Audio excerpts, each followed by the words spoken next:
La palabra de Dios contenida en este libro es la verdad que acepto creer, es la enseñanza que me comprometo a seguir y es la esperanza que me atrevo a confesar. Nada me impide recibirla, nadie me evitará que la haga parte de mi vida y por ningún motivo dejaré de proclamarla. Estoy aquí para leerla, oírla y vivirla diariamente. Amén. Veamos la introducción todos juntos y pongan atención porque es diferente.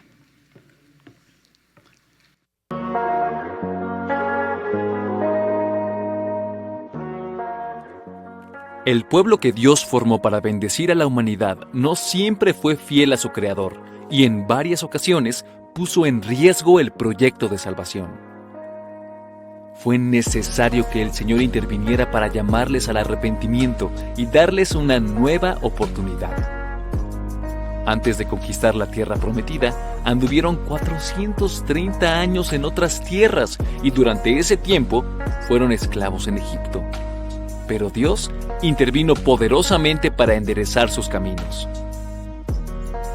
Les mandó un libertador para darles identidad de pueblo y pasión para ser libres. Demostró su poder y su amor por ellos enfrentando con manifestaciones grandiosas de poder a quien les había esclavizado por tantos años.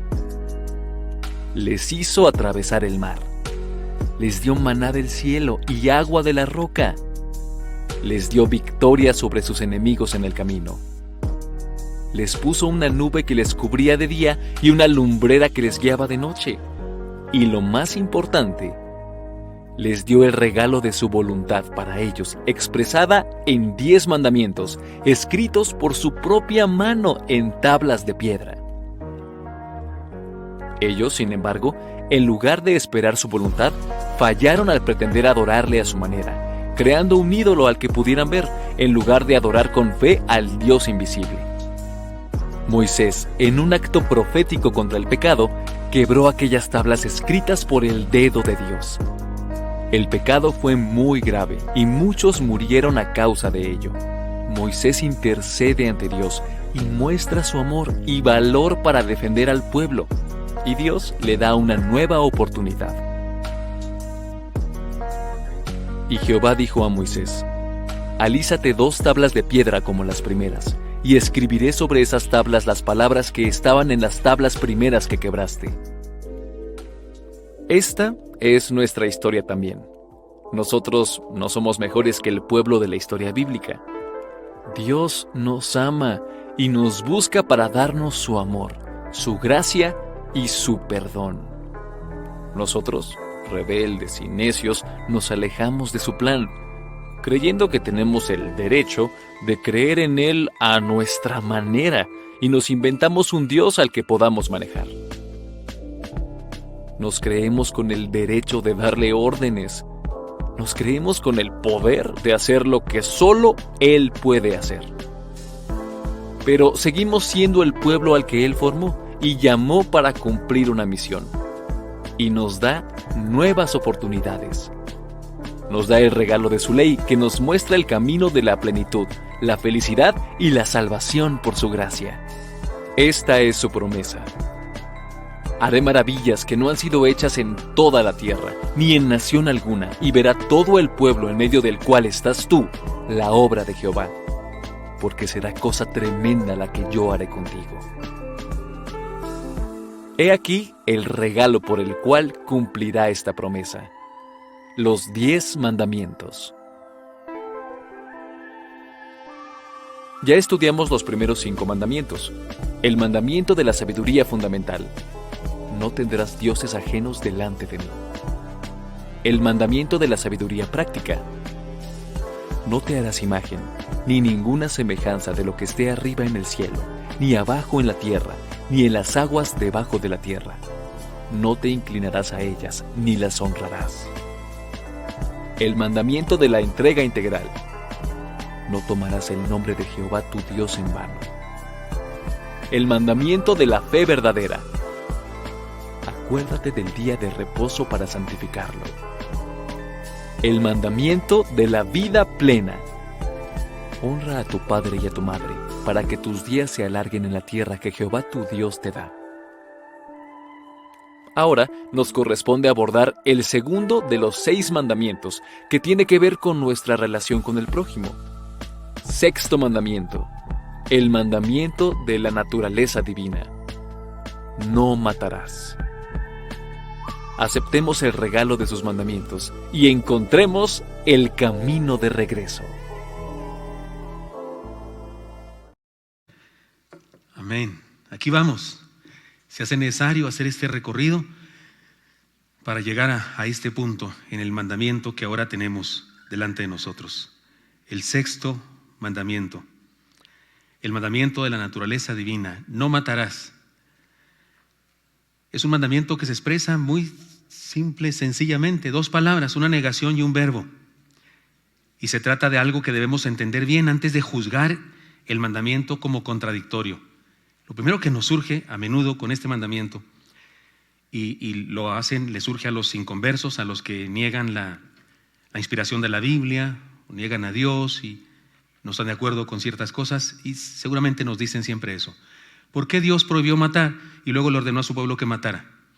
¿Por qué se celebra, se hizo fiesta? Porque David mató a un gigante. ¿Por qué Dios se enojó con Saúl? Porque no mató a un pueblo, porque él lo destruyó por completo. ¿Dónde están? No hay congruencia, dicen algunos, ¿verdad? Perdóneme, no nos pongamos de ese lado. La verdad es que la palabra de Dios es la palabra de Dios. Y no, la palabra de Dios no tiene error. Los hombres que escribieron la palabra de Dios pudieron equivocarse, pero el mensaje de Dios no está equivocado. Lo que dice la palabra de Dios es real, es verdad, no hay error. Pues, ¿cómo conciliamos esto? Les voy a explicar ahora eso. No es tan difícil. No es tan difícil. Me parece que nuestro problema es prejuicio contra la palabra de Dios en ocasiones. Y por supuesto también ignorancia con respecto a algunas cosas. Pero hoy salgamos de eso y tengamos elementos para defender la fe y para explicarle a cualquier persona que sinceramente quiera saber. Porque hay personas que no quieren saber, solo quieren criticar. No hay mucho que hacer al respecto más que sea orar. Pero cuando las personas quieren saber, conviene que les digamos cosas. Por eso déjeme, antes de ir a las enseñanzas, déjeme hacer algunas consideraciones para ir entendiendo mejor. Primero, consideremos un detalle lingüístico, de idioma, de palabras. El idioma original del Antiguo Testamento, el hebreo, utilizaba 7 palabras para hablar de quitarle la vida a algo. No una sola palabra, también entre nosotros, ¿no? Matar, asesinar, pues ya despacharse o cosas así que podemos inventar. Pero en el hebreo había 7 palabras bien dichas que significaban quitarle la vida a algo. Por ejemplo, 3 de estas palabras se referían a matar animales para el sacrificio. Cuando se degollaba un animal para sacrificarlo, se usaba una palabra. Cuando se mataba una paloma para sacrificarla, para ofrecerla a Dios, se decía una palabra. 3 palabras distintas. Se hacía alusión a la preparación para el holocausto. De esas 7 palabras que les digo, una más, para formar 4 ahora, se usaban para hablar de la venganza. De cuando una persona vengaba la muerte de su hermano, su hijo, algo así. Y esta palabra habla como de castigo o de retribución. La idea es darle a alguien su merecido, se lo merece porque él hizo eso mismo. Y se usaba una palabra que tiene que ver con quitarle la vida a alguien y que más bien parece venganza. Y 2 palabras se utilizaban para hablar de la ejecución, una pena de muerte, ejercer una pena de muerte sobre una persona. Y de acuerdo a la ley debe morir, se ejecutaba la pena de muerte y se usaba una palabra. Ninguna de estas que estoy diciendo, ninguna de estas se usa en el mandamiento de Éxodo 20:13. Ninguna. La última que les quiero decir es la palabra ratzach. Esta se usaba para hablar de asesinato y es la que se usa en Éxodo 20:13. Es la que está en nuestro pasaje. Así es que algunos piensan, los veganos dicen que ahí dice Dios no matar y que por eso no debemos matar ni animales, ni, por supuesto, ni vacas, ni esto, lo aquello. Yo siempre me pregunto, ¿y matarán los mosquitos esas personas? ¿Matarán las cucarachas o no? ¿O las dejan vivir ahí en su casa?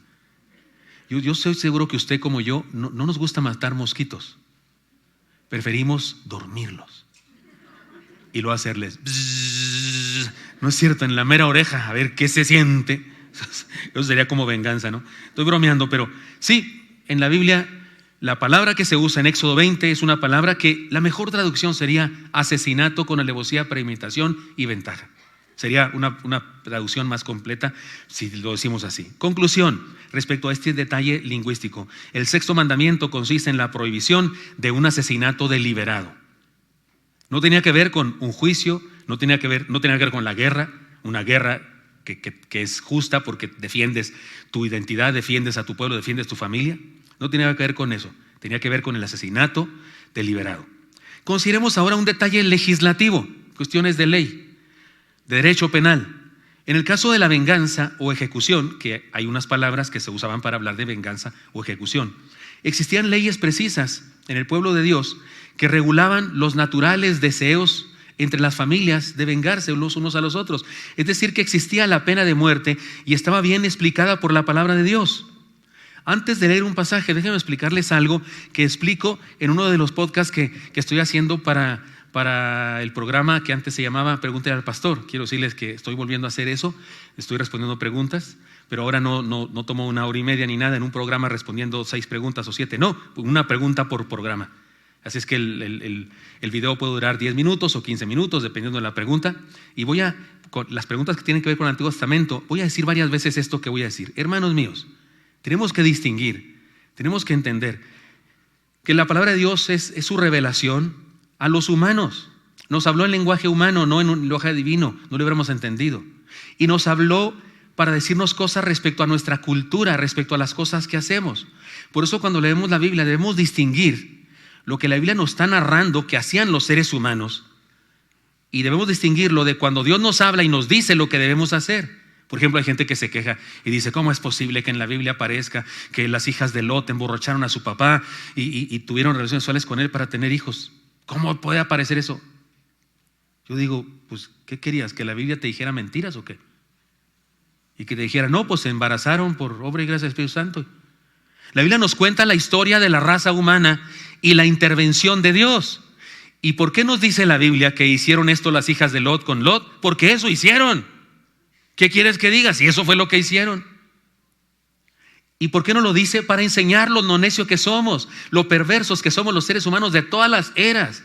Luego Dios nos narra la historia humana, nos dice lo que pasaba entre los seres humanos y luego nos dice cómo Él interviene para ayudarnos y bendecirnos. De hecho, muchas de sus leyes de Dios no son que Él decidió que así fuera la cosa. Él quiso regular nuestras vidas para que no nos matáramos de más. Por ejemplo, el texto que vamos a leer habla de la pena de muerte contra personas que hacen un mal, por los asesinos, por ejemplo. Es un acto regulador de Dios, porque si no hubieras establecido 2 cosas de esas, la humanidad se acaba. Les platico, no sé de dónde son ustedes, pero yo soy de Rancho Grande, Chihuahua. Ahí en mi tierra santa y en los pueblos allá se hacen leyendas, se hacen historias de familias que desaparecieron por completo, se acabaron los de ese apellido. ¿Por qué? Porque 2 chamacos eran muy amigos entre ellos, de 2 familias diferentes, eran muy amigos. Y un día en una borrachera, en una cantina, se pelean y uno de ellos mata al otro. ¿Y qué hicieron los de la familia del difunto después del funeral? Porque eso hay que guardarlo, hay que hasta ir al camposanto, así se dice en mi tierra el panteón, hasta que van al camposanto, saliendo de ahí, se arman los 2 hermanos mayores y van a matar al que mató a su hermano. Pero el hermano no estaba solo, estaba con un primo y una cuñada y los mataron los 3. Entonces ahora ya hay 2 familias involucradas que juntan sus propios hijos para ir a matar a estos villanos, y acá mataron al papá también porque se metió. ¿Y qué creen? ¿Estoy hablando claro? Y se multiplica y se acabaron los alvidres. Estoy diciendo por aquello de Lupita Alvidres. Se acabaron los alvidres o se acabaron los no sé qué, porque la maldad humana así es. Y no es que Dios quiera que hagamos eso y que nos matemos, no, pero en ocasiones Él intervino y dio leyes para regular y que no desapareciera su pueblo y la humanidad. Y el texto que tenemos al frente habla de esas cosas, de un Dios que pone leyes a su pueblo. Déjenme leerles, pero voy a ir explicando cada una. Por ejemplo, la primera parte, estamos en Números capítulo 35, la primera parte nos dice que Dios legisla el asesinato sin intención. Esta es una ley elemental en toda sociedad. Dice Dios: habló Jehová a Moisés diciendo, habla a los hijos de Israel y diles, cuando hayáis pasado al otro lado del Jordán, a la tierra de Canaán, os señalaréis ciudades de refugio tendréis, donde huya el homicida que hiere a alguno de muerte sin intención. ¿Qué pasaba antes de esta ley? Tú tenías un amigo y iban caminando, yo qué sé, se subieron a un árbol y luego de repente tú te tropezaste y lo jalaste a él, pero él cayó de cabeza, tú parado, y se murió. Entonces la familia de tu amigo te quiere matar a ti, pero la verdad es que no lo mataste, no fue asesinato. De hecho, no fue el mandamiento, no matarás, no violaste eso, fue un accidente. Pero como la familia, como así somos los seres humanos, como así vivimos, con que tú de niño no te pegaba a alguien, yo también te pego a ti, pero tú me pegaste más recio, y así como que tiene que ser lo mismo. ¿No es cierto que nos pasa eso? Así somos los seres humanos. Está en la sangre eso, egoísta que tenemos. Y entonces Dios dice, no, que el homicida huya y se vaya a la ciudad de refugio. Y os serán aquellas ciudades para refugiarse del vengador, y no morirá el homicida hasta que entre en juicio delante de la congregación. Dios regulaba eso, porque el ser humano siempre ha sido así de salvaje. La siguiente parte nos habla de Dios legislando el asesinato con premeditación, porque este fue un accidente, pero también había con premeditación. Y miren lo que dice: si con instrumento de hierro lo hiere y muriere, homicida es, el homicida morirá. Esa es la pena de muerte. Y si con piedra en la mano que pueda dar muerte lo hiere y muriere, homicida es, el homicida morirá. Y si con instrumento de palo en la mano que pueda dar muerte lo hiriere y muriere, el homicida es, el homicida morirá. El vengador de la sangre, él dará muerte al homicida cuando lo encontrare o lo matará. Y si por odio lo empujó, o echó sobre él alguna cosa por asechanzas y muerte, o por enemistad lo hirió con su mano y murió, el heridor morirá, es homicida. El vengador de la sangre matará al homicida cuando lo encontrare. Aquí se habla de la pena de muerte. Y te parece a ti, no es posible, ¿cómo puede haber eso? ¿No sabes una cosa? Que en los países de primer mundo, en la mayoría de ellos hay pena de muerte. También en el nuestro, en el derecho militar. No hay en el derecho penal civil, pero sí en el militar, por traición a la patria. En la mayoría de los países ha habido en otras épocas, y en algunos sigue vigente la pena de muerte. Ahora, ¿sabes una cosa maravillosa que te voy a decir? ¿Sabes por qué Dios puso estas leyes? Son leyes disuasorias, se dice así, que tienen la intención de disuadirnos. Son leyes que advierten para que el asesino pues no mate, porque ya sabe lo que le puede pasar. Hay un pasaje de la Escritura que a muchas personas les resulta tremendo. Yo alguna vez lo prediqué y algún otro día lo volveré a predicar acá. Hay un pasaje donde la Biblia dice que si uno tiene un hijo contumaz y rebelde, glotón, borracho, desobediente, y ya ha hablado con él muchas veces y no hace caso, que lo agarre y vaya con los ancianos del pueblo, lo saquen de la ciudad y lo apedreen todos. ¿Cómo la ve, hermano, papá? Espero que ninguno esté diciendo: chamaco, ¿me estás oyendo? Contumaz y rebelde. Digo, por si hubiera algún contumaz y rebelde aquí, seguramente no están aquí, fueron a otra iglesia. O fueron a ninguna iglesia. ¿Qué dices cuando personas vienen conmigo y ya me lo van a preguntar en un pregunta al pastor seguramente? ¿Qué pastor? ¿Qué es esto? ¿Me lo pregunta para ver si lo hace o qué? Creo que nadie, no se sabe de nadie que haya hecho eso. No se sabe de nadie y fulano y Josafat y su esposa Sara tenían un hijo contumaz y rebelde, lo llevaron con Moisés, lo sacaron, lo apedrearon. No se sabe de ninguno que le haya hecho eso. Me parece que es una ley que advierte al chamaco lo grave que es, lo terrible que es ser irrespetuoso de sus padres, que merece la misma muerte. Entonces, ojo con eso, porque Dios no es que estableció cosas porque Él quería que así fueran las cosas. Le dijo cosas al pueblo para regular su maldad, su odio, su egoísmo, y para que no se destruyeran por completo. Al rato voy a decir otra cosa, quédense con el pendiente, pero también les dio otras leyes espirituales más altas que esas. Dice: y si con instrumento de palo en la mano que pueda dar muerte lo hiere y muriere, homicida es, el homicida morirá. El vengador de la sangre, el que dará muerte al homicida cuando lo encontrare. Creo que ya leí todo eso hasta el final. Pero ahora, incluso en ese mismo pasaje, se legisló quién realizaba la ejecución. Regularmente era un pariente del difunto al que se le llamaba el vengador, que era algo así como el pariente más cercano, su hermano posiblemente mayor, si no su hermano, su papá, si no tenía papá, pues su tío, algo así. Había toda una nomenclatura de quienes podían hacerlo. El heridor morirá, es homicida. El vengador de la sangre matará al homicida cuando lo encontrare. O sea, la ejecución finalmente la hacía alguien de la otra familia para encontrar supuesta satisfacción, que seguramente nadie encuentra satisfacción de matar a otro porque ese otro mató a un pariente. Nadie. Esa satisfacción no existe. Pero para los términos humanos, para la forma de ser de los humanos donde hay maldad, pues así se hacía.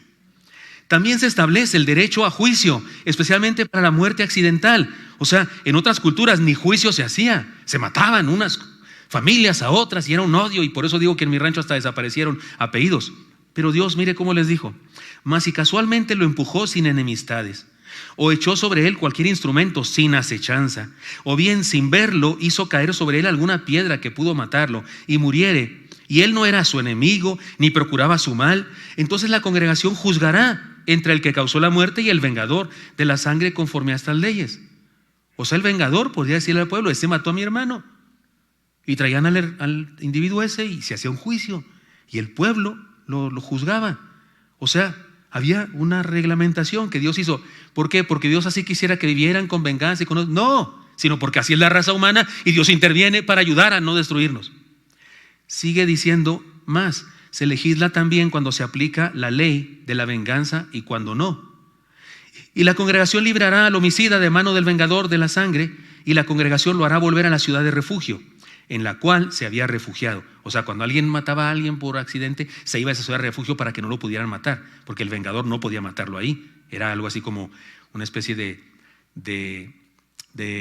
domiciliario, ¿cómo se dice? De prisión domiciliaria.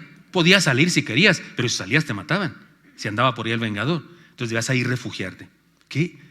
De hecho es una medida legislativa novedosa para ese momento de la historia. Era algo extraordinario, único en el pueblo hebreo. Sigue diciendo, mas si casualmente donde voy acá, volverá a la ciudad de refugio en la cual se había refugiado y morará en ella hasta que muere el sumo sacerdote. O sea, se ponía un término de tiempo. ¿Hasta cuándo va a estar ahí? Hasta que el sumo sacerdote muera. Y usted dice, si era muy longevo, la gente no vivía tanto en ese momento de la historia ya.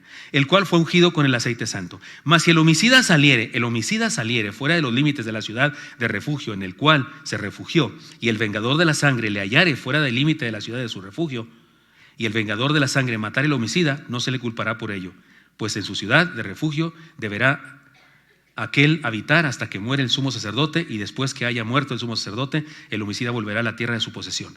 Cuando moría el sumo sacerdote, ahora sí eras libre, y el vengador no te podía matar, porque él incumpliría también la ley y podría ser asesinado también, porque ya habías prescrito tu pena, que había sido accidental. Acuérdense, esto era cuando era accidental. Alguien me preguntó, ¿por qué, pastor? ¿Por qué ese pobre que no lo mató, que fue accidente, tenía que estar en la ciudad de refugio? Y acá, porque así somos los seres humanos. Imagínense esa señora, imagínense los parientes, que fue accidental, sí, pero ese miserable mató a mí. ¿Sí estoy hablando claro? Era una manera de Dios regular la maldad humana. No es que Dios quería que así fueran las relaciones humanas, no, pero así tenía que regularlas, porque si no las regula, entonces nos acabamos y no hubiera pasado del primer siglo la raza humana. Conclusión de esta reflexión, ¿cómo les llamé? De esta consideración legislativa. Conclusión: el sexto mandamiento no se opone a la aplicación de la justicia contra los criminales. Tampoco se opone al ejercicio del derecho a defenderse en una guerra. No se opone. Por eso, ciertamente, el Señor ordenó defenderse en las guerras. Los pueblos, nos preguntamos, ¿por qué? ¿Por qué David es premiado y es alabado? Usted y yo le enseñamos a los niños la historia de David. Hay franelógrafos, libros de dibujo donde está David con una cabeza de un hombre así. ¿No es cierto? Y hay gente que dice que la película esa del calamar, que estaba muy sangrienta. Por Dios, hay franelógrafos más sangrientos. Sí, disculpen. ¿No es cierto? Las películas, los libros nos cuentan eso y nos gozamos de que David mató a Goliat y que le mochó la cabeza. Y eso que estaba re grandote, era esa clase de gente que se tropieza el lunes, cae hasta el viernes. 3 metros posiblemente medía. ¿Y por qué? Les digo por qué.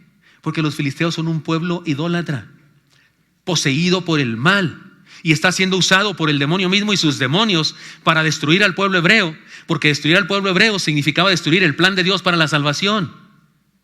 Así es que, ¿qué es lo que está pasando en esas guerras? Juicio divino, juicio de Dios sobre naciones enteras que se han opuesto a Él y que quieren destruir su plan para salvar al mundo.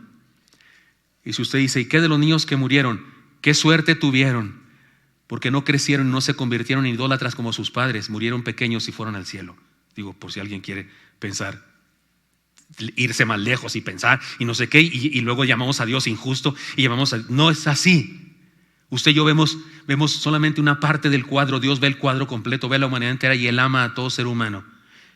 Y por si usted no cree que Dios podía salvar a los pueblos, a los seres humanos de otros pueblos, pues nomás échale un vistazo a la genealogía de Jesús, porque ahí aparece Ruth la moabita, ahí aparece Rahab, la mujer de Jericó, es decir, personas de otros pueblos. Si cualquier persona de otro pueblo se hubiese arrepentido y hubiera creído en el Jehová de los ejércitos que creía el pueblo hebreo, hubiera sido salva, y muchas fueron salvos. El pueblo hebreo, de hecho, es una cultura y una nación multicultural. Porque de todos los pueblos que había, se nos cuentan algunos casos, pero es evidente por lo que podemos leer en el Antiguo Testamento, que muchas otras personas de otras naciones se juntaron con ellos. ¿Se acuerdan la sierva de Sara que con la que Abraham tuvo un hijo? ¿Se acuerdan de qué nacionalidad era? Egipcia. O sea, Abraham tenía muchos siervos que no eran, pues él era el origen de la nación. ¿Cómo iban a ser de él? Tendría que ser sus hijos y no tenía hijos. Es decir, dentro del clan de Abraham estaba lleno de personas como el Damaseno, Eliezer se llamaba, Eliezer, el Damaseno, su criado era de otra nacionalidad. Y así todos los demás patriarcas. Es decir, en el pueblo hebreo había gente de todas las naciones, porque Dios ama a todas las naciones. De hecho, le dijo a Abraham: en tus simientes serán benditas todas las naciones. Entonces no juzguemos equivocadamente lo que dice la Biblia. Pero conclusión, el sexto mandamiento no se opone a la aplicación de la justicia contra los criminales. Consideremos un detalle teológico ahora. En el libro de Éxodo hay una sección llamada leyes sobre actos de violencia. Y una vez más Dios habla de la pena de muerte y otras cosas. Se parece a lo que acabamos de leer, pero esto está en Éxodo. Ahora, mire lo que dice: el que hiriere a alguno haciéndole así morir, él morirá. Mas el que no pretendía herirlo, sino que Dios lo puso en sus manos, entonces yo te señalaré el lugar al cual ha de huir. Pero si alguno se ensoberbeciere contra su prójimo y lo matare con alevosía, de mi altar lo quitarás para que muera. Antes de las ciudades de refugio, lo que hacían algunos seres humanos que asesinaban a otro, iban al tabernáculo y se agarraban de él, incluso adentro en ocasiones, como diciendo: estoy aclamando a la justicia de Dios. Y Dios le dice a Moisés: si alguien mató con alevosía, premeditación y ventaja a otro y quiere que ahí va a encontrar misericordia, lo quitan de ahí y aplican la pena de muerte. Dice: el que hiere a su padre o a su madre morirá. Asimismo, el que robare una persona y la vendiere, o si fuera hallada en sus manos, morirá. Igualmente, el que maldijere a su padre o a su madre morirá. Además, si algunos riñeren y uno hiriere a su prójimo con piedra o con el puño, y este no muriere, pero cayere en cama, si se levantare y anduviere fuera sobre su báculo, entonces será absuelto el que lo hirió. Solamente le satisfará por lo que estuvo sin trabajar y hará que le curen.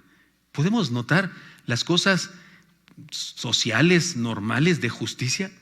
O sea, si lo golpea, no se muere, pero queda herido y está enfermo y tiene que andar con bastón, pues que lo mantenga, y que lo mantenga todo el tiempo que no pueda trabajar. ¿Sí está claro el asunto?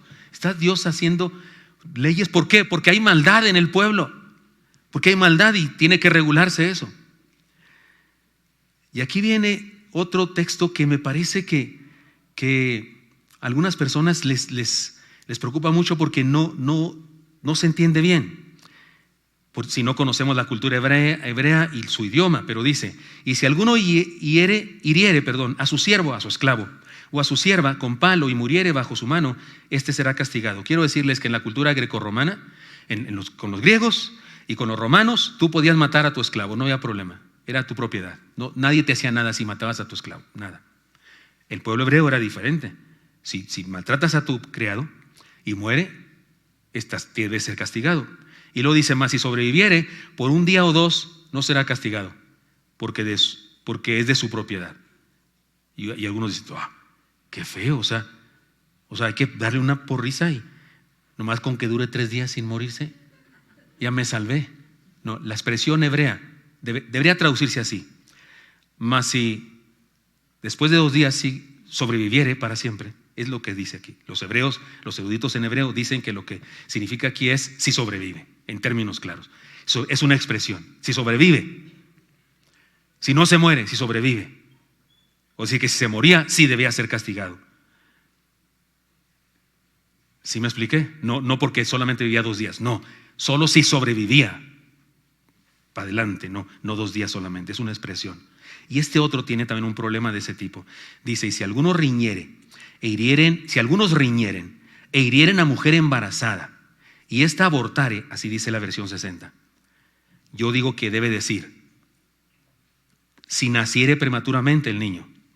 Pero sin haber muerte, serán penados conforme a lo que les impusiera el marido de la mujer y juzgaren los jueces. Este es un texto peligroso porque las personas que apoyan el aborto pueden apoyarse de este texto y decir que ahí dice, mira, ahí dice, si le pegan a una mujer, pero ella no se muere, pero el producto se muere, y Dios no le importa, sí le importa.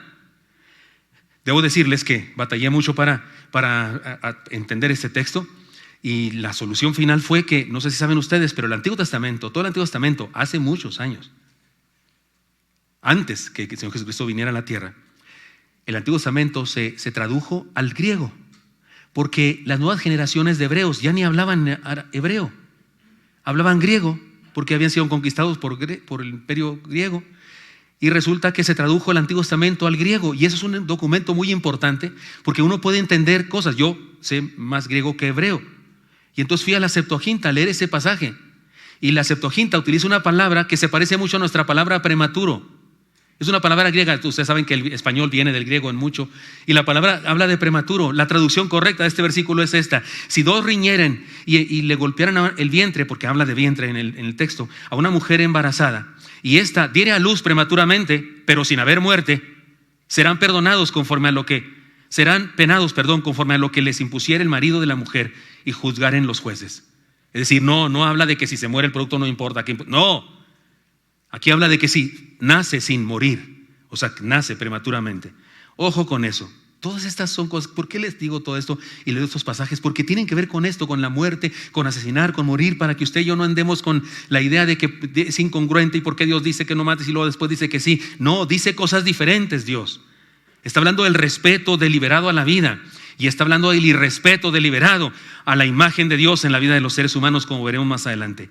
Conclusión de este análisis teológico: el sexto mandamiento está basado en un principio fundamental de respeto a la vida. Punto. Respetemos la vida. Eso es lo que el Señor dice. Consideremos un detalle histórico ahora.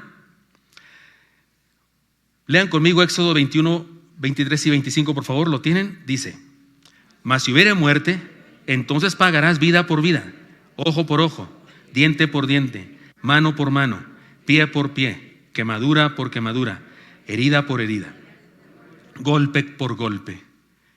En Levítico se dice esta misma idea de otra manera. Esto es Éxodo, pero mire cómo dice Levítico: y el que causare lesión a su prójimo según hizo, así le sea hecho. Rotura por rotura, ojo por ojo, diente por diente. Según la lesión que haya hecho a otro, tal se le hará a él. El que hiere algún animal, ha de restituirlo. Mas el que hiere de muerte a un hombre, que muera. Un mismo estatuto tendréis para el extranjero como para el natural, porque yo soy Jehová vuestro Dios. Y qué interesante que Dios está hablando de lesiones a los seres humanos y de que ojo por ojo, diente por diente, y luego de repente mete lo que de un animal. ¿Cuál es la idea? Dios quiere que tengamos un punto de comparación. Mira, si matas el buey de otro, solo se lo tienes que pagar. Le das otro buey. Pero si matas a una persona, ese debe morir. O sea, no lo puedes restituir con nadie. Porque un ser humano es algo diferente, totalmente diferente, excelso por cualquier otra parte de la creación. Ahora, regularmente a esto que estoy leyendo aquí se le llama la ley del talión. Y algunas personas creen que esa palabra aparece en la Biblia. No, la verdad es que no, es una palabra latina, es una palabra en latín. Se llama talión porque la palabra tiene que ver con tal esto, tal lo otro. Tal el golpe, tal el otro golpe. Tal el daño, tal el otro daño. Habla de la reciprocidad equivalente. Hace alusión a la ley de retribución proporcional de una falta. Tú me pegaste con un golpe de 50, yo debes recibir uno de 50. El daño que me hiciste fue de 3,5, no sé cómo se miden los daños, de 3,5 lo que tú quieras, pues debes recibir un daño de 3,5. Mataste, debes morir. Esa era la ley del talión. Ahora hay algo interesante. Se lo enseñaron a usted en preparatoria, que el código penal más antiguo que existe, aún antes de los 10 mandamientos, es el código de Hammurabi. A usted le enseñaron eso en la preparatoria.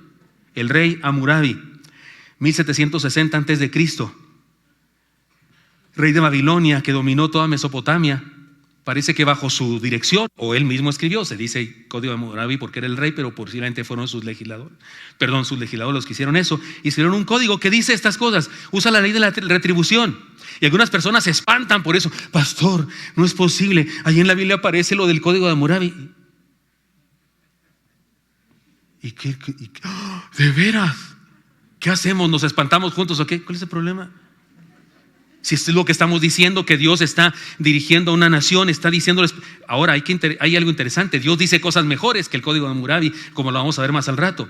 Pero si es verdad, es muy probable que Moisés había leído ese documento, había oído, porque en aquella época se transmitía de tradición oral, comunicación, conocimiento de una nación a otra, y posiblemente. ¿Y cuál es el problema? De hecho, ¿sabe una cosa?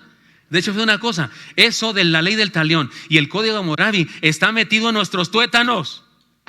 Usted y yo, sin haber leído el Código de Hammurabi y sin haber leído estos textos de Levítico y de Éxodo, usted y yo siempre hemos sentido la necesidad de que alguien pague en la misma medida que me hizo. ¿Cierto o no es cierto? Le diste una mordida muy grande a mi chocolate, dame tu chocolate y yo también le muerdo. ¿Sí o no? Está en las venas, está en el ADN de nosotros los seres humanos, egoístas, vengativos. Aquí vemos a Dios intentando regular las cosas de su nación. Ahora bien, conclusión. El sexto mandamiento está basado en un principio fundamental de respeto a la vida que Dios puso en el corazón de todo ser humano, y al ratito se los compruebo también. Consideremos un detalle ético del Nuevo Testamento. Hermanos, aquí comienzan los problemas. Hermanos, por favor, si alguien no quiere oír esto, puede salir, porque esto nos atañe a todos. Si usted hasta ahorita dice, estoy siendo librado, Bendy, qué bueno, yo ese mandamiento jamás lo voy a violar, está bien gacho, está bien feo, qué bendición, yo ni para qué, me puedo dormir ahorita porque ni para qué seguir pensando en el mandamiento. Si usted piensa eso, si se queda, es bajo su riesgo. Nomás veo una persona saliéndose, nadie más. No sé si va al baño o qué, pero lo más grave de este mandamiento es la manera como el Señor lo interpretó, nuestro Señor y Salvador Jesucristo, el hombre más maravilloso, más hermoso que ha pisado esta tierra, Dios mismo hecho hombre, interpretó este mandamiento. Ahí les va. Ustedes han oído que se dijo a sus antepasados, está hablando de Éxodo 20, no mates, y todo el que mate quedará sujeto al juicio del tribunal. Pero yo les digo que todo el que se enoje contra su hermano quedará sujeto al juicio del tribunal. Es más, cualquiera que insulte a su hermano quedará sujeto al juicio del consejo, y cualquiera que lo maldiga quedará sujeto al fuego del infierno. Tómala, hermano, le seguimos o mejor aquí le paramos y cambiamos a Juan 3:16. Pastor, y si nos explica el Salmo 23 mejor. Se los leo en la versión que usamos siempre nosotros. Oíste que fue dicho a los antiguos, no matarás, y cualquiera que matare será culpable de juicio. Pero yo os digo que cualquiera que se enoje contra su hermano será culpable de juicio, y cualquiera que diga necio a su hermano será culpable ante el concilio, y cualquiera que le diga fatuo quedará expuesto al infierno de fuego. Y usted dice, qué bueno, porque yo fatuo ni la uso. Yo fatuo jamás he dicho, ni sé qué significa. Yo pensé que una alabanza. Ay, qué fatuo eres. Perdóneme, hermano, pero las que usted pronuncia son las mismas, son equivalentes. O sea, estamos hablando claro. O sea, necio, fatuo significan ti. ¿Sí me expliqué? ¿Ya las pensó usted? Esas que dice a menudo. No hace falta hacer muchos comentarios para entender que cometemos un grave error al creer que incumplir el sexto mandamiento está muy lejos de nosotros. Perdóneme, no es cierto. Jesús lo hizo claro para nosotros. En la ética del Señor expresada en el Sermón de la Montaña, el mandamiento se profundiza y aclara. ¿Por qué Jesús nos lo aclara así? Porque acuérdese que Dios se fue revelando paulatinamente. El pueblo hebreo y la humanidad de ese momento es apenas en primero de primaria, si acaso, recién salida de kinder. En kinder viene siendo la Torre de Babel y esas historias. Y Noé, primero, segundo, viene siendo por ahí Abraham, y después Moisés, y eso, primero, segundo, tercero de primaria. Dios fue revelándose. No hubieran entendido todo lo que nos dijo el Señor Jesucristo a nosotros si lo hubiera dicho en aquella época, que fue revelándose como Dios. ¿Quién era? Dios no habló de golpe y porrazo porque nadie lo hubiera comprendido. Su Biblia es una revelación progresiva.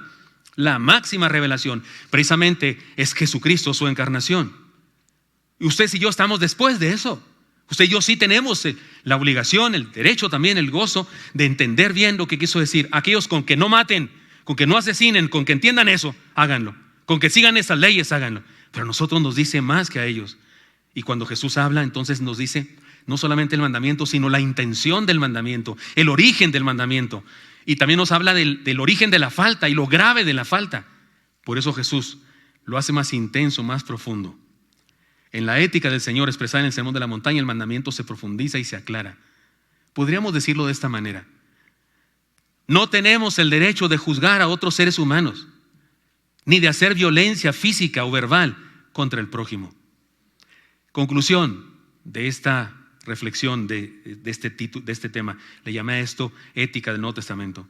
El sexto mandamiento está vigente y se relaciona con nuestra manera de relacionarnos con los que nos rodean. Está vigente y se relaciona con la manera como usted y yo el día de hoy nos relacionamos con el niño que nos limpia el cristal. Antes de eso nos abolla el cofre y después de eso nos ensucia todo el lado derecho o izquierdo del vehículo. Y en ocasiones ni limpió bien el vidrio. Y si traía una piedrita por ahí en su mugre trapo, nos rayó el vidrio. Y nos contaminó la mano porque le dimos el dinero y nos contagió de COVID. Y nos dio asco. Y la forma como nos relacionamos con ese niño tiene que ver mucho con este mandamiento. Aunque se trata del versículo más breve de la Biblia, no matarás. 2 palabras, 9 letras. Alguien dice: no, pastor, usted ha dicho que el más breve de la Biblia es Juan 11:35. Tiene razón, están en empate. No más que Juan 11:35 dice: Jesús lloró, y lloró se escribe con doble L. Son 10 letras y estas son 9. No es un concurso de ver cuál es el versículo más corto, ya sé. Nomás era muy interesante ese dato. Ahora, definamos con claridad de qué se trata esto. Obedecer el mandamiento, no asesinarás, sería la mejor traducción, es cumplir con una elemental ley del ser humano. Con la más elemental, tal vez, ley de ser humano. Cometeríamos un error si dijéramos que se trató de un nuevo mandamiento, que el pueblo hebreo nunca lo había sabido, ningún ser humano sabía eso de no matar. Que dije: ¿qué? ¿No matar? Oh, qué novedoso. Es un error pensar eso. Dios le habló al ser humano desde siempre de la importancia de valorar la vida del prójimo, desde siempre. La verdad es que tal enseñanza siempre ha estado presente en el ser humano. Como prueba de ello, leamos un pasaje en donde Pablo nos hizo saber que la ley de Dios está escrita en el corazón de todo ser humano. Lean conmigo Romanos 2, 14 al 15, por favor, ¿cómo dice? Porque cuando los gentiles que no tienen ley hacen por naturaleza lo que es la ley, estos, aunque no tengan ley, son ley para sí mismos, mostrando la obra de la ley escrita en sus corazones, dando testimonio su conciencia y acusándoles o defendiéndoles sus razonamientos. ¿Qué húbole? O sea, la ley de Dios está escrita en el corazón de todo ser humano. Todo ser humano por naturaleza sabe que matar es malo, sabe que no es correcto. Dios la puso ahí. Por eso Hammurabi también hizo su código y cualquier otra nación pudo haberlo hecho también. Nuestros antepasados acá de este lado del charco, que los europeos cuando vinieron se escandalizaron. Es un pueblo salvaje, le sacan el corazón a sus víctimas y las ofrecen a su Dios cuando todavía están palpitando. No sé qué, Dios mío, si analizamos la cultura europea en esas épocas había cada maldad y cada asesinato y cada perversidad de todos tipos. No hay nación de este planeta que pueda criticar a otra de muy salvaje y de muy insolente y de muy inmoral. No, señor, los países más refinados de primer mundo tienen fechoría y media en sus valores. Lo único que estoy diciendo es que el ser humano es el mismo donde quiera que esté. Hay maldad en él y odio y deseos de venganza.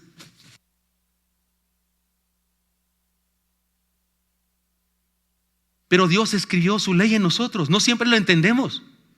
Ahí radica el asunto cuando no lo buscamos y no lo honramos, que hacemos lo que queremos, pero Él puso en nuestra conciencia eso. Por eso, desde apenas los primeros capítulos de Génesis, cuando sucede un incumplimiento de este mandamiento, aún sin saber que iba a estar en los 10 mandamientos, Dios desciende y le dice a un joven o a un hombre: ¿dónde está Abel tu hermano? ¿Se acuerdan de eso? ¿Qué está haciendo Dios? Está expresando el sexto mandamiento, desafiando a Caín a arrepentirse y a buscar el camino de regreso. No lo hizo. ¿Soy yo acaso guarda de mi hermano? La respuesta es sí. Sí, esa es la esencia de ser humano. Esa es la esencia de ser un ser humano. Claro que eres guarda de tu hermano. Hasta ese gato que anda por ahí está diciendo amén, creo. Por supuesto que sí, soy guarda de mi hermano. Respetar la vida es ley fundamental de todo hombre y mujer. Dios nos creó para dar vida, incluso para amarla y defenderla. Y otra consideración para que entendamos y vayamos a las enseñanzas y desafíos. Obedecer el mandamiento, no asesinar, es amar a Dios. Sí, es amar a Dios. Y algo muy importante es que después del diluvio, eso es Génesis 9. El diluvio comienza en Génesis 6, comienza a decirnos las cosas Dios de Noé y demás. Génesis 9, después del diluvio Dios hace pacto con Noé. O sea, Abraham está lejos de ahí, Moisés mucho más lejos todavía. O sea, esto es el origen mismo, Génesis. Dios hace pacto con Noé y establece esta misma enseñanza. Lea conmigo Génesis 9:6, por favor. ¿Cómo dice? El que derramare sangre de hombre, por el hombre su sangre será derramada, porque a imagen de Dios es hecho el hombre. Acaba de ser destruida la humanidad entera, excepto 8 personas, 4 matrimonios: Noé y su esposa, Sem y su esposa, Cam y su esposa, Jafet y su esposa. 8 personas. Y Dios les establece una ley, y una de ellas es esta.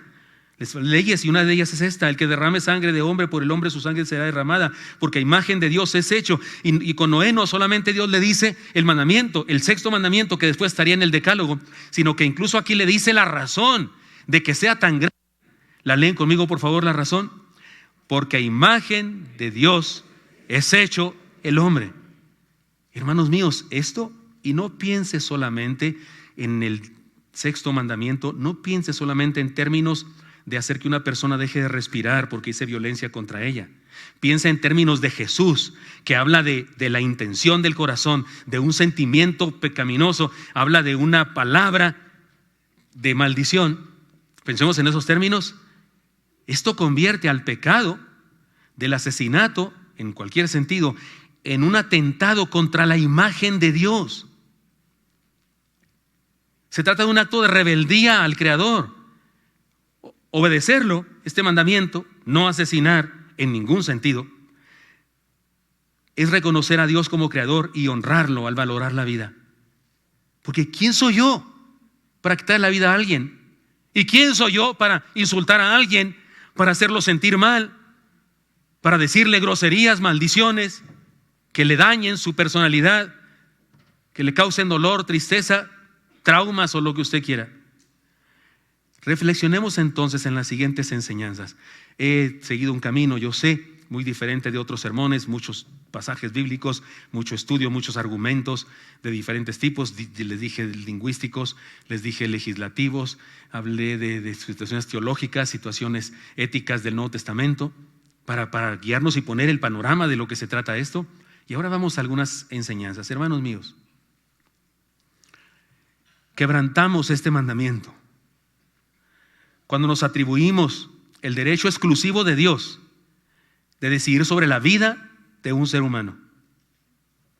El aborto, la muerte asistida o provocada, el suicidio son pecados terribles ante el Señor. Digan lo que digan los gobiernos el día de hoy.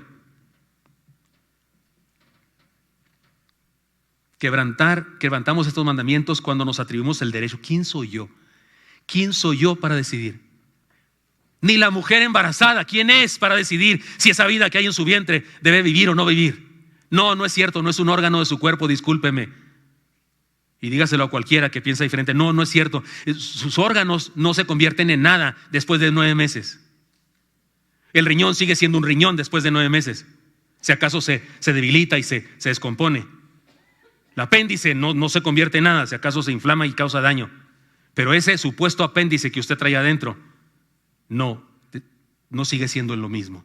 Crece, se desarrolla y se convierte posiblemente en un artista, en un poeta, en un científico, en un político que va a hacer mucho bien en la sociedad. Quebrantamos este mandamiento cuando nos atribuimos el derecho de decidir. Porque ahora resulta que no es posible, es una jovencita, tiene 13 años. No, ¿y qué te importa a ti cuántos años tiene esa persona? Lo que está en juego aquí es esa vida que está dentro, ¿debe vivir o no debe vivir? Si dices que no, ¿por qué? Que porque su mamá, ¿qué importa eso? Es una vida.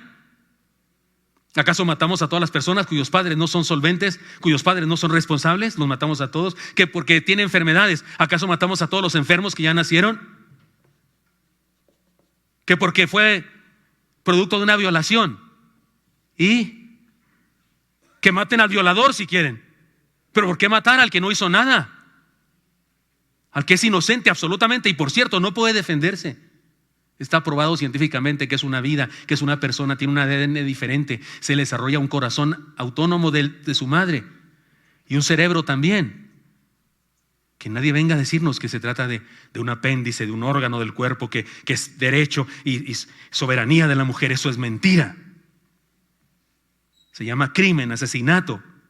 No solo matar en el sentido general, no, asesinato con premeditación, alevosía y ventaja. La más terrible premeditación, la más terrible alevosía y la más terrible ventaja. No se confunda. Cuando hablamos, hay muchos términos, la eutanasia y eso, hay muchos términos, pero no estoy hablando de cuando la persona ya, los médicos dicen, ya está como muerta mentalmente, no hay nada que hacer, está viviendo artificialmente y la familia decide que se le desconecte. Eso no tiene nada que ver con muerte asistida, eso no tiene nada que ver con eso tiene que ver con dejar el curso de la vida que siga adelante, no hacer nada para interrumpir lo que es evidente.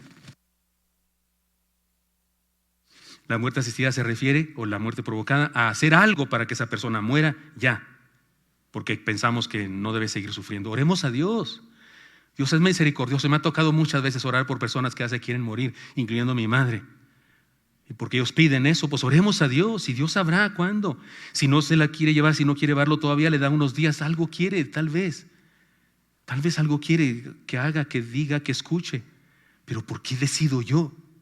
Ese es el punto, no soy Dios. Ese es el punto, es un acto de soberbia querer ocupar el lugar de Dios. Quebrantamos este mandamiento cuando Quebrantamos este mandamiento cuando proferimos insultos y maldiciones a cualquiera que fue creado a la imagen de Dios. ¿Por qué? ¿Por qué insulto a alguien? Creación de Dios.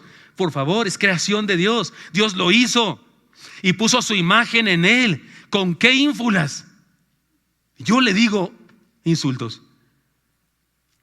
Quebrantamos este mandamiento cuando aprobamos, defendemos o simplemente guardamos silencio ante aquellos que niegan que un embarazo es la existencia de un nuevo ser. Dice el Salmo 139, 15, 16: no fue encubierto de ti mi cuerpo, bien que en oculto fui formado y entretejido en lo más profundo de la tierra. Mi embrión vieron tus ojos, y en tu libro estaban escritas todas aquellas cosas que fueron luego formadas, sin faltar una de ellas. Y si lees todo el Salmo, que es preciosísimo, dice: grandes me son, Señor, todos tus mandamientos, tus pensamientos, la suma de ellos, dice. Estoy maravillado y mi alma lo sabe muy bien. ¿De qué está maravillado el salmista? De las cascadas de Agua Azul, de la cascada de ahí en Chihuahua, del Basaciachi, del cañón del Colorado. ¿De qué está sorprendido? Del Popocatépetl, que en la cordillera de los Andes hay como 1000 iguales. ¿De qué está sorprendido? De él, de su cuerpo, de esto que formaste. Les he contado que yo creo haber tenido una bendición cuando Isaac, nuestro hijo mayor, descubrió que sus manos eran sus manos. Porque usted sabe que hay una época en que el niño no sabe que son sus manos, por eso parece que se agarró a golpes con un tigre, ¿no es cierto? Todo arañado. ¿Sí le pasaba así a su chamaco o a usted, hermano? Por eso hay que cortar las uñas, ponerle guantes, ¿no es cierto? Porque no saben, pues las usan. Pero yo recuerdo, estaba Isaac en su portabebé, yo estaba viéndolo por ahí. Yo quería ir a por mi esposa, no había celulares y no hubiera grabado todo, pero yo vi cuando él estaba así y de repente dio su mano y movió un dedo y puso cara así de... Y luego le hacía otra vez y se sorprendía un buen rato. Y luego como que empezó así tipo de Jedi. Y luego se la metió a la boca, porque es el órgano que más saben manejar los niños, ¿no es cierto? La boca, y por eso se mete a la boca. Y yo sé que sí, porque Eli también se metió a la boca de una tortuga. Y un día no hallaba yo mi mascota, que era una tarántula, y él traía una patita aquí. Él me balconea, yo lo balconeo a él también. Ahora, ¿por qué estoy diciendo estos balcones? Para decir lo maravilloso que es una vida. ¿Con qué derecho a mí se me ocurre decir que no debe vivir? ¿O con qué derecho guardo silencio ante esa fechoría, ante esa maldad? Vi ayer precisamente, no lo andaba buscando, me salió ahí un videíto de Nick Vujicic, algo así. Este hombre, ya casado, creo que ya tiene hijos, que no tiene brazos ni piernas. Y él estaba contando, ya lo había escuchado porque vino aquí a México y lo contó, pero lo estaba oyendo en el video y estaba diciendo él, cuando nací, dice, los doctores se sorprendieron. Y él lo dice así como con ironía, como con risa, dije, sorpresa, no tiene brazos ni pies. Dice él así. Dice, le tuve que decir a mi madre, perdónenos, a mis padres, perdónenos. No nos dimos cuenta que no tenía brazos ni pies cuando estaba en el vientre, si no les hubiéramos dado a ustedes la opción de abortarlo. Y dice este joven, qué bueno que no les dijeron nada. Aquí estoy, dijeron que no iba a caminar y lo le hace. Y sale corriendo así, digo, corriendo en el sentido de como de correr él. Porque sí camina sobre la mesa ahí donde se pone para dar conferencias.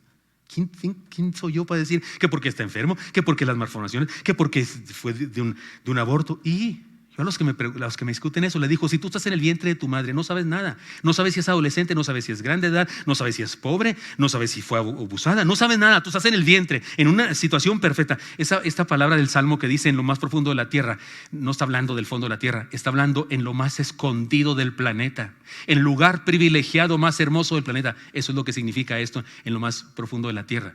No está hablando de geografía, está hablando de lo maravilloso que es el vientre de una mamá cuando un ser se está gestando. Eso es lo que está diciendo el salmista. Tú estás ahí en ese lugar, el paraíso terrenal. No sabes nada si tu mamá es niña, si fue abusada, si no sabes nada. Como no conoces cómo es un ser humano, no sabes si te está creciendo mal o no un pie, un brazo. No sabes nada. Estoy seguro que cualquiera de nosotros, si tuviéramos conciencia y alguien nos llama por teléfono ahí al vientre, nos dice, oye, ¿quieres nacer? Sí, por supuesto, quiero. Sí, por supuesto. No sé cómo es allá, pero sí quiero. Es que está bien feo acá, no le hace, deme permiso a mí de decidir yo. Ya si nazco y no me regreso, pero lo menos déjenme llegar. Sí estoy hablando claro. ¿Quién soy yo? Si alguien si nadie se atribuyó el derecho de decidir que yo no naciera, ¿con qué derecho yo sí me atribuyo el derecho de que otro no nazca?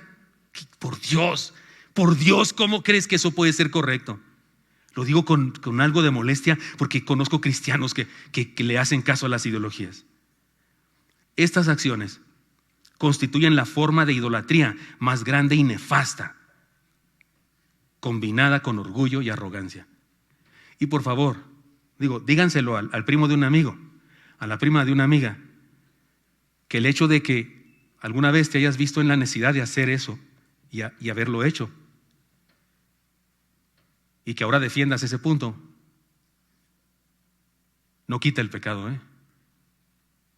Lo que sí quita es que nos arrepintamos y le pidamos perdón a Dios. Yo creo que un servidor y usted también, tal vez, se lo dejo a su conciencia, nos pasa lo que a Isaías cuando vio a Dios. Isaías capítulo 6. Vi yo a Dios sentado en su trono y dice que sus faldas llenaban todo el templo. Él era sacerdote también y profeta y lo vio en el templo, tuvo una teofanía, una manifestación divina. Y dice que dijo él, Isaías 6 por si quiere leerlo, y dije, ay de mí, que soy hombre de labios inmundos y habito un pueblo de labios inmundos. Y por eso voló los serafines y le tomó un carbón encendido del altar y purificó unas tenazas, ni siquiera con sus manos, y purificó los labios de Isaías para que pudiera ser profeta en medio de un pueblo de labios inmundos. Yo creo que yo hago bien y digo verdad cuando orando le digo a Dios, Señor, soy un hombre que habita en un pueblo asesino. Soy parte de una sociedad que asesina, Señor. Soy parte de una sociedad que practica la violación del 6º mandamiento. Todos los días en México mueren niños antes de nacer. Perdónanos, Dios. Purifícanos, por favor. Es ahí donde podemos encontrar la verdad de Dios y el consuelo y la restauración de nuestras vidas. Obedecemos este mandamiento cuando valoramos la vida de un ser humano tan solo porque es un ser humano. sin importar su origen, raza, color y o condiciones sociales, económicas o morales. Y sí, hermano, estoy diciendo sin importar su origen, de dónde viene, sin importar su raza, está claro eso, su color de piel que tiene que ver con su raza. Estoy hablando de sin importar sus condiciones sociales, si estudió mucho, si no estudió nada, económicas, si tiene dinero, si no tiene que caerse muerto, y sus condiciones morales. Sé que se oye raro y a algunos de ustedes les va a patinar el cerebro, pero yo sé que hay seres humanos muy útiles y muy productivos en la sociedad, que es una lástima que se mueran, y hay otros que no son tan productivos y que incluso son una carga, son un lastre para la sociedad. Pero delante de Dios el valor intrínseco de cada ser humano es el mismo. Vale lo mismo un niño de la calle que se droga todos los días para calmar su hambre con Resistol.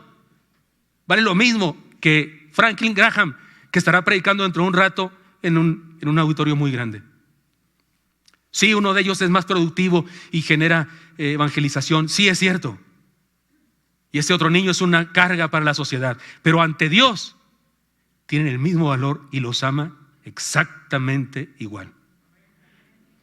Tan es así que dio su vida por los dos. ¿Estoy claro, hermano, en eso? Cumplimos este mandamiento cuando entendemos que una prostituta delante de Dios vale lo mismo que la primera dama del país más moralista que usted se encuentre en el planeta. Cumplimos este mandamiento cuando entendemos que Dios ama a una persona, hombre o mujer, que vive una vida homosexual, tiene un problema de identidad, practica una vida de homosexualidad, y Dios le ama tanto a esa persona como ama al pastor más famoso que usted encuentra en este mundo, o a la pastora más famosa, o al cristiano más santo que usted conozca. Dios los ama igual. Sí, ya sé, por supuesto. Unas personas son útiles y generan bendición, otras no. Pero delante de Dios, en relación a cuánto los valora Dios, valen lo mismo. ¿Y sabe qué es otra cosa? Que deberíamos también tener cuidado de nuestro juicio, porque es probable que esta persona está en esta circunstancia porque le tocó nacer y vivir en ciertas circunstancias. Y aunque ciertamente hay personas que habiendo nacido en esas circunstancias han progresado y han salido de ahí, también hay miles que no lo han podido hacer porque esa sociedad es injusta y no se los permite. Así es que si Dios los ama igual, y si este mundo es injusto, ¿con qué derecho yo me erijo como rey, como Señor Dios sobre otras personas y les juzgo y les critico y les condeno y pronuncio maldiciones contra ellos? Obedecemos este mandamiento cuando perdonamos en vez de odiar. Obedecemos este mandamiento cuando evitamos maldecir al prójimo. Jóvenes, por favor, no usen la palabra maldito, por favor, no la usen. La estoy usando porque la estoy explicando, pero por favor, yo sé que ustedes en ocasiones no es que quieran maldecir a alguien, no, están jugando, son palabras de cariño, pero están jugando ahí Nintendo y le dicen, maldito, te voy a matar ahorita. No las uses, por amor de Dios. Hermanos, papás, ¿votan conmigo que no las usen?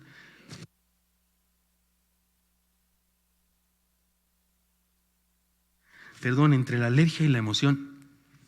Perdón, joven, no las uses. Yo sé que no lo estás haciendo de veras por maldecir a alguien. No, pero la palabra no es santa. No lo digas, por favor. Bendito, dile. Pero no la otra. Algo, dile, no sé.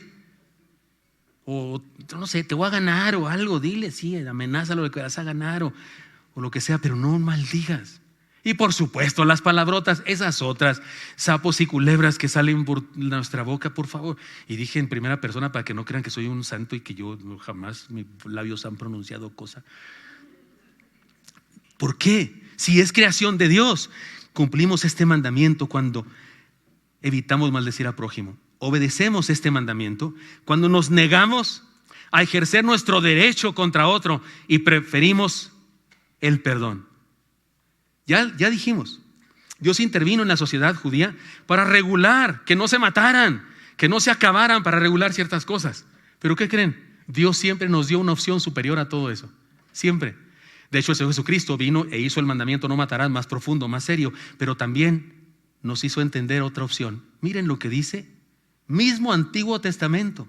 No es Nuevo Testamento, cheques el dato. No es el Nuevo Testamento, no es el Sermón de la Montaña, es Levítico. Lean conmigo, por favor, versículos 17 al 18 del Levítico 19, como dice: no aborrecerás a tu hermano en tu corazón, razonarás con tu prójimo para que no participes de su pecado. No te vengarás, ni guardarás rencor a los hijos de tu pueblo, sino amarás a tu prójimo como a ti mismo. Yo, Jehová. ¿Usted creía que amarás a tu prójimo como a ti mismo era del Nuevo Testamento solamente? Está en el Antiguo Testamento. Y la palabra que se usa aquí, no te vengarás, es la palabra legal, es la palabra del derecho penal judío, en donde dice el vengador. Si alguien mata a tu hermano, tú puedes ser el vengador e ir a matar a aquel con permiso de la ley. Usa esa misma palabra y le dice al vengador, al que tiene derecho de vengarse, le dice: no te vengues, no lo hagas. Y mira las palabras que parecen neotestamentarias, parecen del Sermón de la Montaña. No aborrecerás a tu hermano en tu corazón. No, ¿qué dice el Señor Jesucristo? El que lo aborrece en su corazón, ya lo mató. Razonarás con tu prójimo, usa tu cabeza, hablarás con él para no participar en su pecado. No te vengarás, o sea, aunque tienes derecho de hacerlo, no lo hagas. Ni guardarás rencor a los hijos de tu pueblo, sino que amarás a tu prójimo como a ti mismo. ¿No está claro, hermanos, lo maravilloso que es Dios? Por eso cuando venga alguien a criticar la Biblia y a decirte: no, es que en la Biblia que hay mucha violencia y que no sé qué, por favor, explícale, enséñale, es un ignorante, no sabe lo que está diciendo. Ahora, si quieres saber, explícale. Si no quieres saber todo lo que quieres criticar, nomás ora por él, no te metas en líos, porque no entiende. Hay gente que no entiende. ¿Sí sabes de cuál estoy hablando? No voltees a ver a nadie, pero ¿sabes de cuál estoy hablando? Sí, porque hay gente que no quiere entender. No es cierto, nomás quiere discutir, con eso no vale la pena. Pero si de veras quieres saber, explícale. Estás equivocado, compadre. Lo que está haciendo Dios aquí es regulando la maldad de la gente, porque no quiere que se destruyan. Pero mira lo que les dijo Dios también, que podían perdonar si querían, que es mejor, un camino más alto. Obedecemos este mandamiento cuando respetamos el derecho exclusivo de Dios respecto a la vida de otro ser humano. Solo Dios decide eso. Es su derecho, no mío. Lean conmigo, por favor, la conclusión final de este mensaje. Está en la pantalla. Este mandamiento se obedece cuando respetamos la vida de todo ser humano, de todas las maneras, en toda circunstancia, todo el tiempo, en toda etapa y delante de todos. Y se incumple cuando participamos, aprobamos o toleramos la violencia física y o verbal contra la vida humana. Perdónenme, ahora sí que perdónenme por no haberles predicado el Salmo 23 o Juan 3:16, pero estamos estudiando los mandamientos. Pero ¿sabe qué? Este no es un sermón de juicio para nosotros. Sí vale la pena que hagamos un análisis, un autoexamen y reconocer: Dios mío, no solo habito en una sociedad que mata, soy parte de esta sociedad que mata, porque tú y yo hemos ofendido personas, insultado personas, maltratado personas, y Jesús dijo que eso es asesinato también. Vale la pena que pidamos perdón, porque si estamos haciendo eso con la esposa, con el esposo, con los hijos, con los padres, líbrenos Dios, que merecemos castigo, pero es en su gracia que Él nos perdona, y por eso nos da sus mandamientos, porque es el camino de regreso. Así que aquí hay una bendición en esta enseñanza. Aquí hay una bendición. Podemos regresar a Él. ¿Saben por qué le dio Dios al pueblo hebreo estos mandamientos? Porque quería que fueran diferentes a todos los demás pueblos. Querían que fueran mejor que el pueblo de Hammurabi, del rey Hammurabi. Dios quería que fueran mejores que los babilonios. Dios quiere un pueblo de personas santas, no porque la ley lo dice, sino porque tienen a Cristo en su corazón y aman. Aunque la ley diga que se pueden vengar, no lo hacen porque deciden amar. Este es el pueblo que Dios quiere, y por eso no sus mandamientos. Y sus mandamientos son el camino hacia Él, hacia la felicidad, la plenitud. Por eso sí hay bendición aquí. No son regaños ni juicios para nosotros. Usted y yo tenemos la oportunidad. Seamos mejores, seamos una iglesia que ama, que perdona. No una iglesia que mata. No creyentes que matan, no personas que matan. Analicemos nuestras relaciones familiares, por favor. Nuestra forma de ser con las personas diferentes a nosotros, nuestra manera de ser con las personas a las que no consideramos valiosas, ya desde ahí estamos mal por alguna señal de sus propias vidas. Y busquemos crecer en el amor del Señor. Padre Santo, te doy gracias porque me das permiso compartir con mis hermanos esta palabra. Señor, es tu palabra. Señor, perdónanos. Está claro, Señor, que vivimos en un pueblo que mata, un pueblo asesino. Con la ley en la mano hay quien asesina, Señor. Y estamos metidos aquí, Señor, y la cultura de muerte de este mundo, de esta ciudad, de este país, en ocasiones nos inunda a nosotros también. Perdónanos, líbranos de eso, Señor, y queremos ser diferentes, revolucionados y revolucionarios, transformados, cambiados, mejores. Usa nuestras vidas para amar, para perdonar, para bendecir, no para maldecir. Te lo suplico, Dios, en Cristo Jesús. Amén.